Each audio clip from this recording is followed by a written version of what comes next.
Welcome back, guys, to another YouTube video. Today is a great day to be a trader. I caught this 92-point move all the way up to external buy-side liquidity, all-time highs. The Nasdaq just hit 30,000, and I'm going to talk to you guys about this trade, break this down in depth, how I caught this trade, because to the naked eye here, it doesn't look like a great setup. Obviously, as you can see as well, there's multiple time frame inversions in this leg. So I'm going to speak about that and when you should wait for which time frame, etc. So let's just jump straight into this video. So coming into market open, my bias was obviously very bullish. So I was looking for longs up to this buy side. If you just look to the left here, you can see it's all-time highs for one. For two, we have triple equal highs on the 15-minute time frame. We have a lot of stacked highs up here. We also just failed to reach a huge psychological level of 30,000, which was resting just above all-time highs as well. So my bias was super bullish, and on top of this, we were bouncing out of this 4-hour fair value gap quite nicely.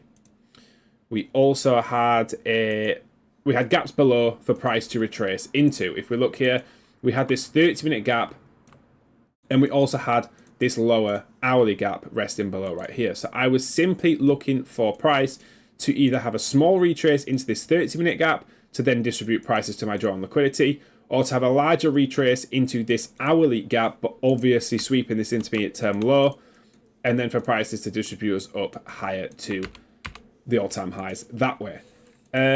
Neither of these actually happened, really. We did deliver from the 30-minute gap, but let me break down why this was such a good trade. So basically, first of all, at market open, price went instantly just spiked up here. So spiked up, no setup, hit internal buy side, and left behind a huge 930 wick. Another super strong level of buy side that we left resting just above.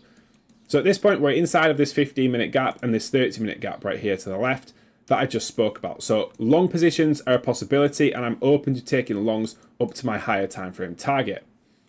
So why, I want to cover this quickly actually, why when we had a new week opening gap resting just below was I not interested in this? And this is simply because we're so close to all-time highs. We are still respecting bullish PD arrays. We have not inversed this hourly, for example. We have not inversed any of these hourlies to the, or 4 hourlies to the left here.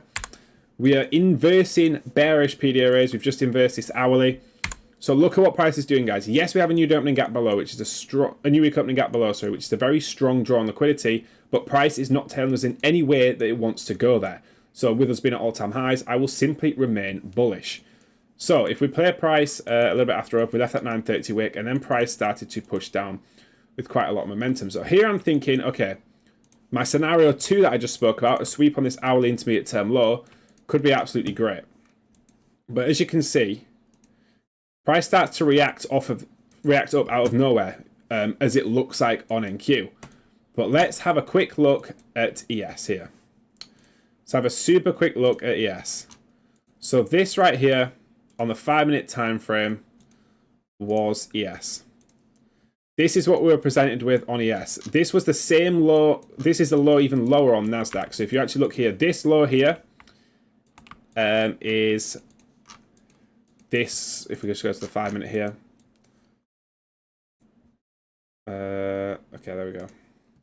Was this low here that we're looking at on Nasdaq, and this low down here on NQ, which is even lower, even more major level of sell side, we have actually swept on ES and had a major bullish reaction from.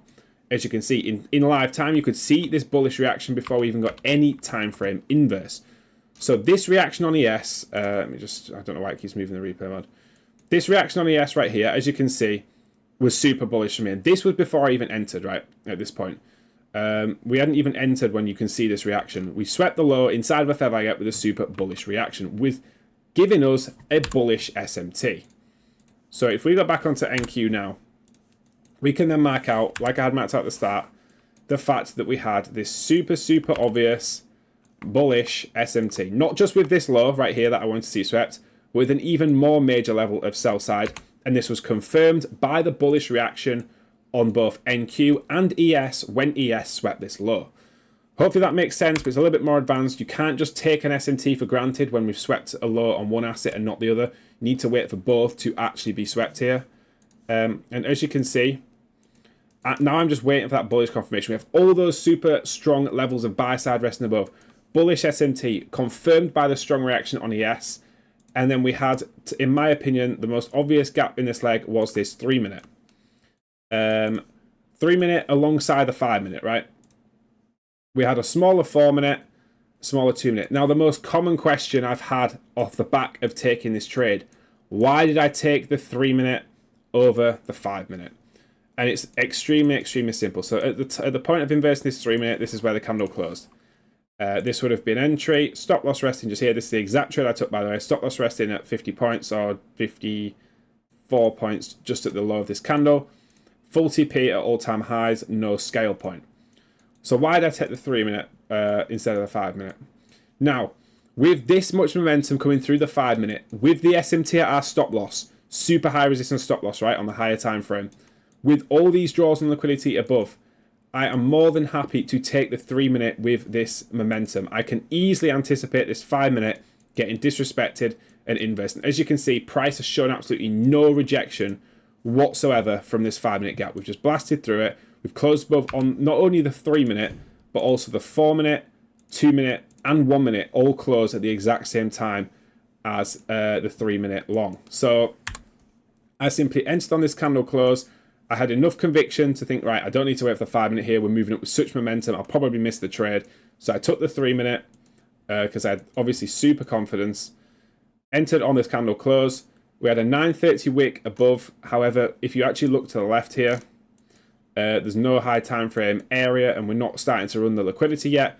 So I did not go break even until we actually hit this high right here, which was at the start of these stacked highs. So this was my stop loss to break even point. If we play this through, it wouldn't have got stopped. The price would not have stopped you at break even anyway. As you can see, if you actually look at the mid candle movement of this first candle when this trade played out, you would not have got stopped unless you got a really bad fill here. So as you can see, that would not have actually stopped you out of the trade. Now this was quite emotional because I did not scale anything here. I had such conviction in all-time highs. You've got to squeeze all the profits out of the market when you have the conviction there. So for the case of, instead of scaling at this break even point, an extra 18 points, I did in fact let price run all the way down and retest this 5 minute gap. And if you didn't take this initial trade, you would have actually got a 30-minute V-shape out of this 5 minute for a continuation long. There was also a 1 minute as well, which I thought was quite good. Yeah, so there's a 30-second inside this candle here, somewhere around here. You could have took a 30-second long continuation long out of the 5 minute. So even if you missed this and waited for the 5 minute here, you should have still caught this 5 minute continuation long. You still had all these equal highs above, all the all-time highs above, and the 30,000 psychological level as well.